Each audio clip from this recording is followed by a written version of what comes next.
Bienvenidos a Brújula Libertaria, gente. Como siempre, ¿Cómo estamos, brujuleros? Aquí estamos en esta columna que tanto están esperando, la eterna vigilancia con el doctor Fernando Dotti.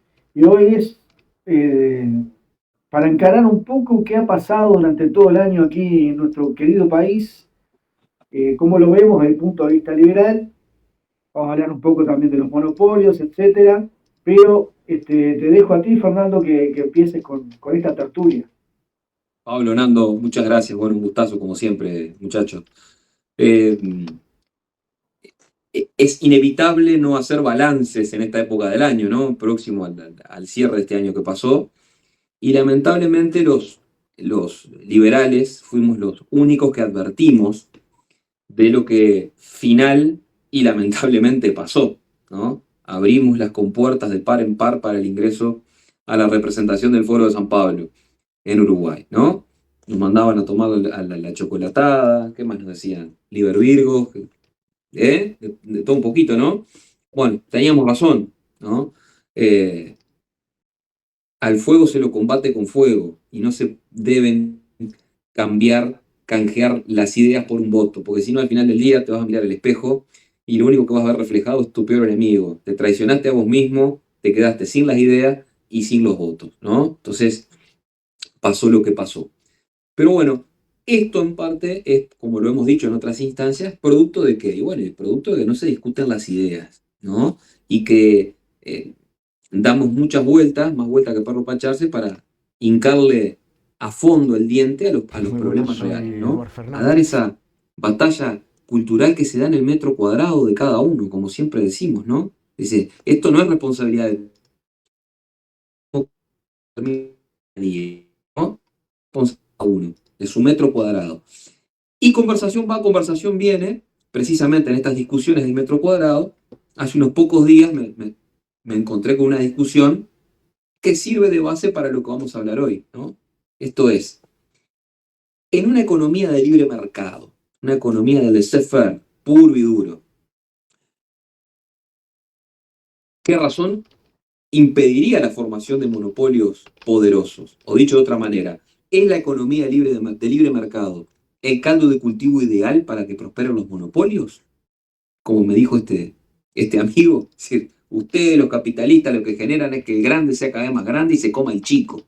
Bueno, esta es una idea que ha sido alimentada de toda la vida, una de las grandes falacias que hay en el campo de la economía, propagada ab initio por Marx y aceptada pacíficamente por todo el mundo, incluyendo a muchos empresarios, y ahora voy a explicar por qué. Después hay un ejemplo que ya en la historia, la ley Sherman en Estados Unidos, que después vamos a hablar de ella, precisamente avala esto.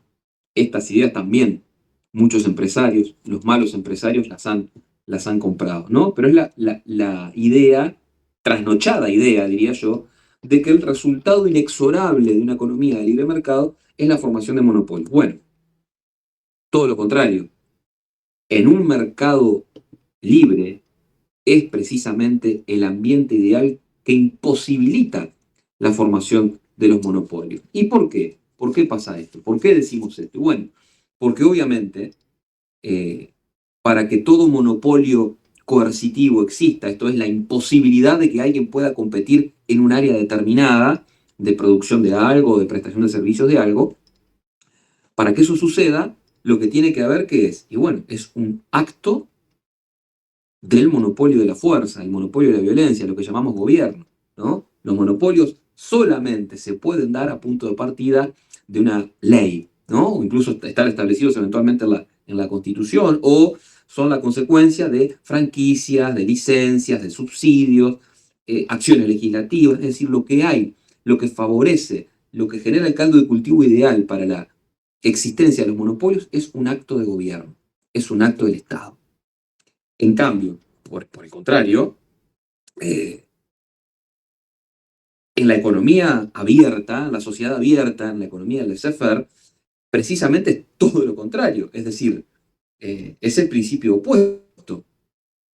¿Qué queremos decir con esto? Que cada uno, ofreciendo productos de la mejor calidad, mejor precio, se va a someter al voto diario de la gente es decir, del soberano, es decir, del mercado, cuando decimos mercado es lo mismo que decir la gente, quien con sus preferencias y con sus abstenciones va a estar premiando o castigando y mandando señales al sistema de precios, que es el único indicador que permite tener una economía sana, no intervenida. Pero entonces, a ver, ejemplos de monopolios malsanos es lo de ANCAP, por ejemplo. Siempre vuelvo al mismo tema. Es decir, se gasta el dinero de la peor forma, no hay ningún incentivo a la eficiencia del control, y encima cuando caes, incurrís en pérdidas, le trasladás la cuenta a la gente. Nadie nos preguntó a nosotros si queríamos capitalizar, o me equivoco, ¿no? Todo ese circo que se armó en el Parlamento, que en definitiva todos terminaron levantando la mano, a ver, cualquiera de nosotros en el emprendimiento comercial que tenga, si fracasa, no le va a pasar la cuenta al vecino para que le pague las deudas, le levante los embargos y uno pueda seguir metiendo la pata y seguir equivocándose. Bueno, esas situaciones, esas cosas pasan como consecuencia del intervencionismo estatal, es decir, de esa fábrica inagotable de miseria que genera el intervencionismo. Por el contrario, en una economía libre no existe tal cosa como el monopolio. Lo que hay son las condiciones, están dadas para que todos compitan libremente. Entonces, si tenemos un caso de que hay alguno que, sin valerse de subsidios, de franquicias, de leyes especiales que le aseguren protección, digamos, que le asegure cazar en el zoológico, ¿no? Si esa empresa, chica, mediana o grande, logra obtener un monopolio de hecho, estaría mal dicho monopolio porque no hay coerción, porque se ganó el favor de la gente, bueno, termina siendo un benefactor social. No tiene nada de malo esa situación. Eso es precisamente lo que genera el libre mercado. Ahora, está esa otra idea, ¿no? Que te dicen, bueno, sí, lo que pasa es que en ese escenario, el grande, ¿qué es lo que va a hacer? Va a producir bajo el costo, ¿no? Va a bajar los precios. Entonces, nombraban grandes superficies de supermercados, por ejemplo, ¿no? Y el pobre almacenero va a desaparecer. Entonces, el grande vende barato para después, una vez que obtiene el monopolio o una posición dominante, cobrar lo que quiere. Por eso es necesario que intervenga el Estado, ¿no? Bueno, lo que hay que aclarar en estos casos es que no se requiere la intervención del Estado. El Estado, con las famosas leyes de la competencia, que son todas innecesarias, lo que termina es regular la incompetencia, ¿no? Premiar a los incompetentes. Pero en definitiva, no es necesario ello, por varias razones. Lo primero, si hay alguien que está haciendo dumping, es decir, vendiendo bajo el costo, la mejor manera de generar el anticuerpo para eso es comprarle todo lo que vende, todo lo que produce, y venderlo al precio de mercado, desestoquearlo, de alguna manera, ¿no? Es la manera más fácil de poder obtener una ventaja de esa situación. Hay un ejemplo que lo tratan Rodríguez Brown y Rayo en el libro El liberalismo no es pecado, ¿no? Y está muy bueno y creo que pinta de cuerpo entero cómo es innecesaria la intervención estatal en estos temas. Es la historia de Herbert Dow.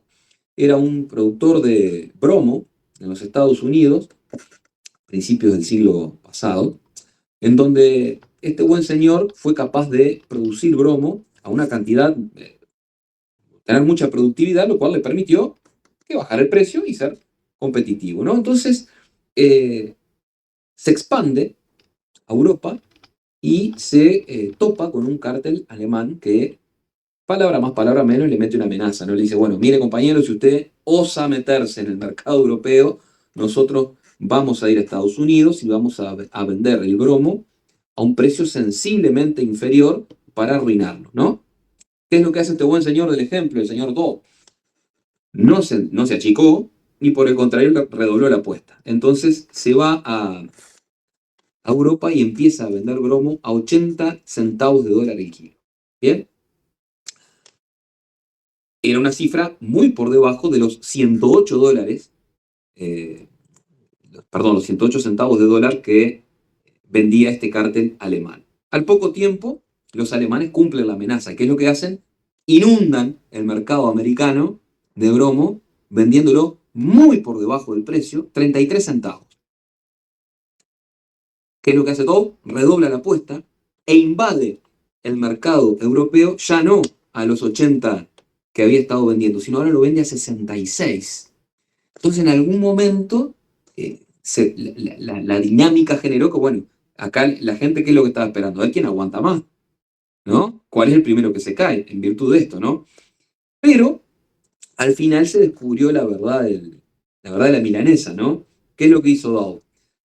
Dio la orden a sus agentes en Estados Unidos que compraran todo el bromo que los alemanes estaban vendiendo, ¿se acuerdan? A 33 centavos de dólar, y lo revendió a 60 en Europa con ganancias. O sea, no solo que se enriqueció, sino que el cártel alemán, con esa política de dumping, de vender bajo el costo para quedarse con todo, estaba cavando su propia tumba, ¿no? Entonces, no hubo necesidad de generar leyes de competencia, arreglar la competencia, sino que acá, como siempre decimos, el capitalismo es tan meritocrático que premia a los mejores, a los más inteligentes, a los que la ven, a los que se esfuerzan más, ¿no? Porque no hay cuestión más democrática y más sana que los procesos de mercado.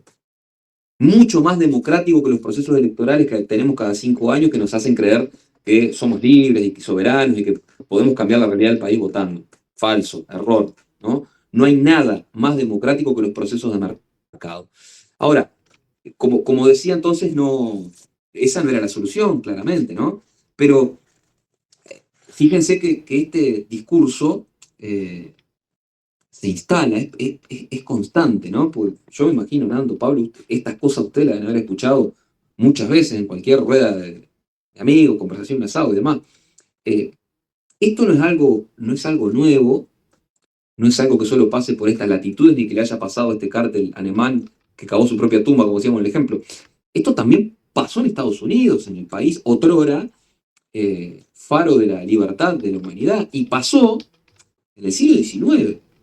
Ayn Rand habla de que este fue el momento del comienzo formal del declive de Estados Unidos, que abandonó los ideales de los padres fundadores, ¿no? Que es la ley Sherman de 1890. La ley Sherman lleva ese nombre por el senador que la impulsó, John Sherman, quien quiso atacar a las grandes empresas porque él decía que estaban saqueando a los pequeños empresarios cobrando altísimos precios, ¿no? Pero miren, acá tengo algunos datos. Las empresas acusadas en aquel entonces habían incrementado la producción y como consecuencia inexorable, ¿qué es lo que pasó? Habían reducido los precios, ¿no? Y los habían reducido mucho más que el resto de la economía. Entre 1880 y 1890 el IPC de Estados Unidos se redujo un 7%, mientras que las empresas acusadas de abuso por posición dominante habían recortado sus precios en un 53%. Se la hago corta. ¿Qué fue lo que pasó? En algún momento, cuando se encontraron las cartas que supuestamente escribía la gente preocupada, indignada por el avasallamiento de las grandes empresas, en el escritorio de Sherman lo que encontraron que fue que no recibió ninguna carta de estos consumidores preocupados, y sí recibió un cambio en numerosas cartas de pequeños comerciantes, lobistas, amigos del poder de turno, ¿no? Que no podían competir en términos de calidad y de precio con esas empresas, y entonces, en definitiva, la ley Sherman, lejos de ser una ley de defensa de la competencia, fue una ley de defensa de la incompetencia, ¿no? Volvemos a lo mismo, siempre hay que tratar de ver más allá de lo evidente, ¿no? Y acá pasa lo mismo, es decir, bueno, eh, eh, con el mayor de los respetos que uno puede tener a veces por un pequeño almacén, pero ¿por qué tenemos que obligar a la gente, por proteger a uno, desproteger a varios, a obligar a comprar algo más barato, más caro de lo que pueden comprarlo en otro lado, dentro del propio territorio nacional, o incluso comprándolo fuera, al extranjero, como hemos hablado? Yo soy el defensor del arancel cero, ¿no?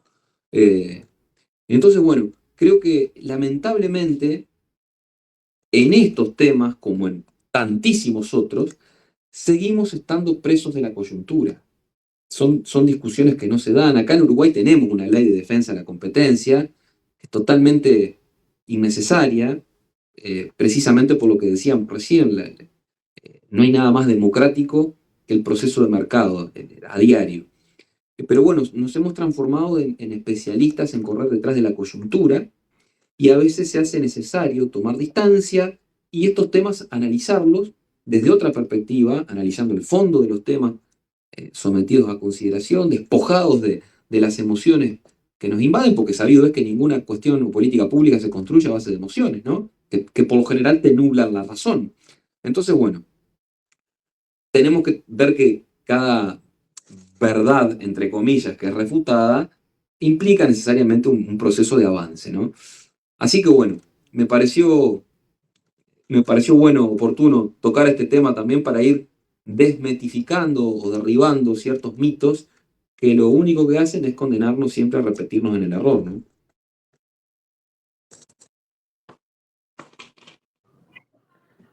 Muy interesante. La verdad que ese dato no conocía, lo había pasado con el bromo, pero deja bien claro cómo son los procesos de mercado y que no siempre el grande se come al chico.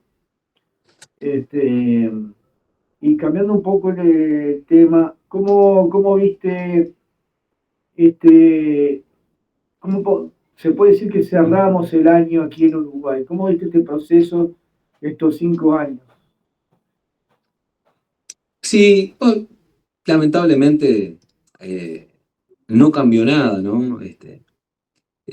Yo digo que a las ideas del adversario, a las ideas hegemónicas, a las ideas dominantes, que son las ideas de izquierda en este país, se la combate con ideas contrarias, no queriendo coquetear y sea acaso presentarse como un mejor gestor de las políticas del otro. Hubo ideas dominantes, hubo opoficción, ¿no? Es la puesta en escena de una pseudo oposición, una pseudo oposición.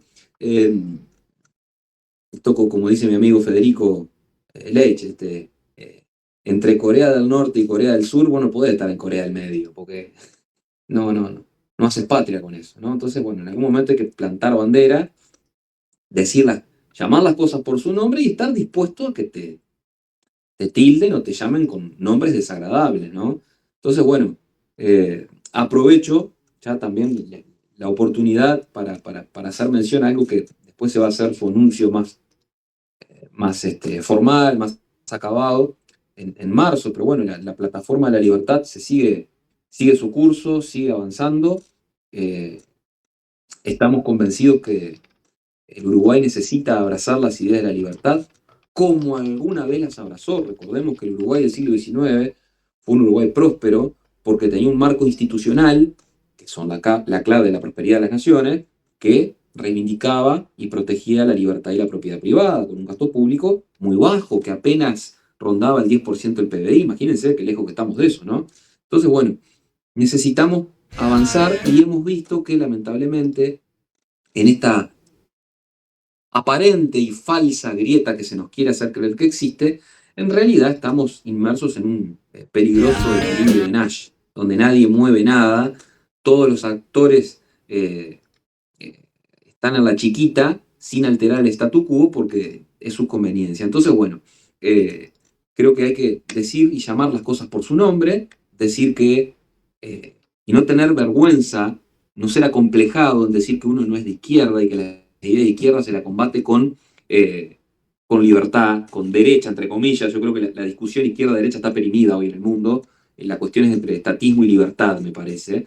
Pero decir las cosas por su nombre. El libre mercado funciona. Las empresas públicas no sirven para nada. El socialismo no sirve. La justicia social es un engaño, es un robo, es una estafa. Los sistemas de jubilación inspirados en la justicia social, como son los sistemas de solidaridad internacional, no sirven, son una estafa. ¿Ah? Los mercados libres benefician a los más pobres.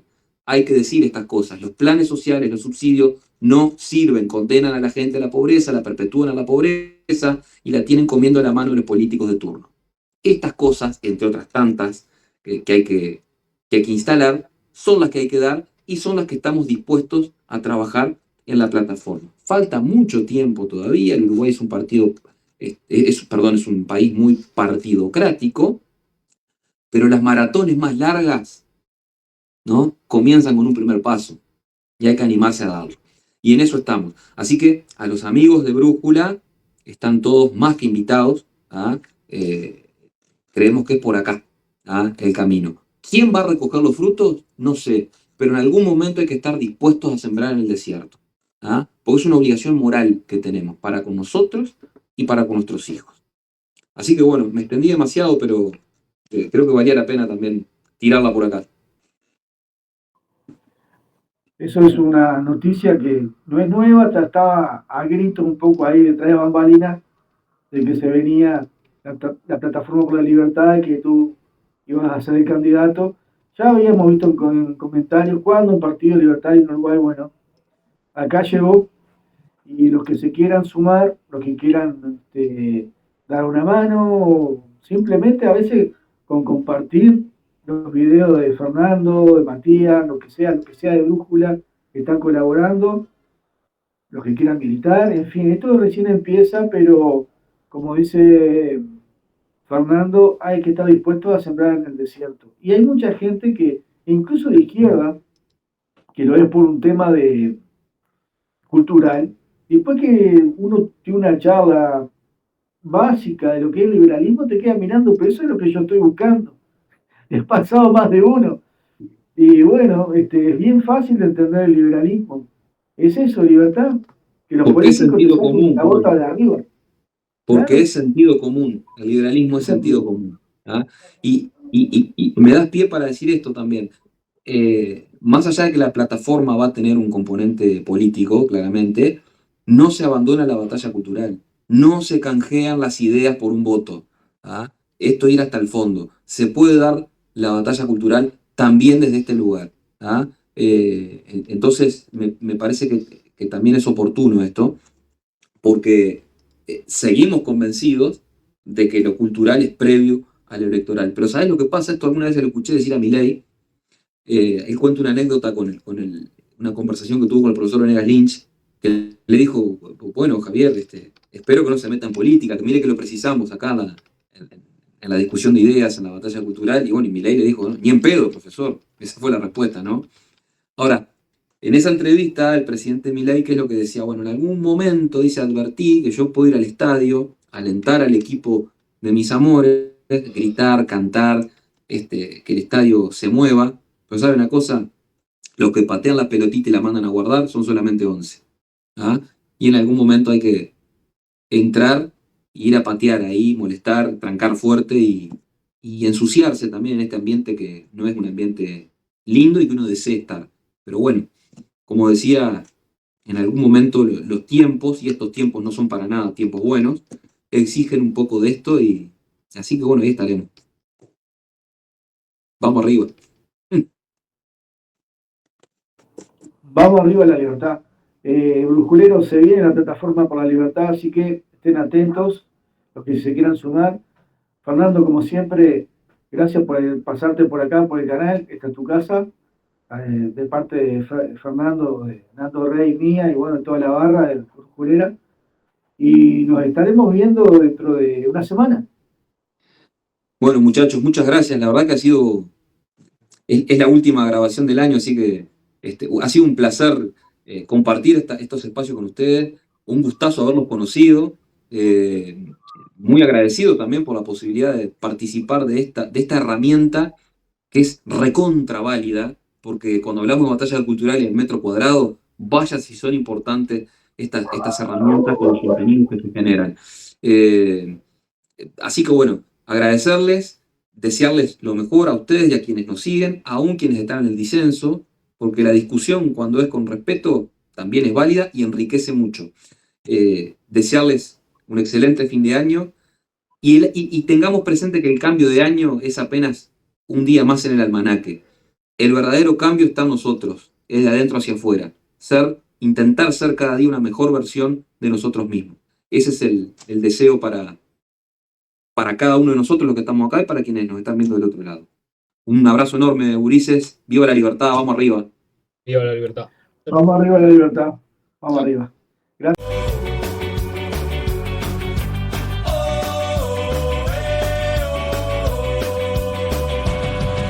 Brújula libertaria, vaya fama que has ganado. Te hallamos en YouTube, un canal recomendado. La murga trae satiras a jugar y a desbordar. Con vídeos e ideas